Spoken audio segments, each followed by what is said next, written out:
Süß schmeckt die Käsetorte und süß der Apfelstrudel.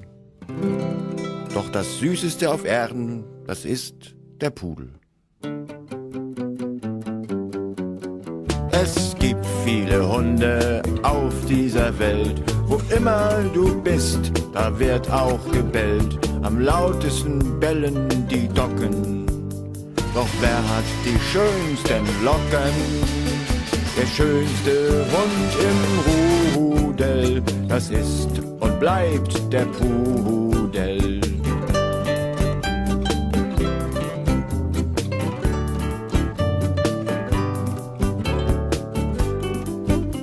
Ich wünsch mir einen Hund, egal ob groß oder klein, ob krank oder gesund, es muss ein Pudel sein.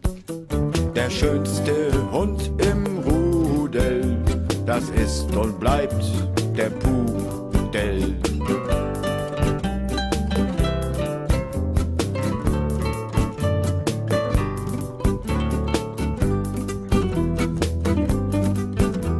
Des Yorkshires Kopf eine Schleife ziert, der Jagdhund gern seinen Speichel verliert und lustig tänzelt der Spitz.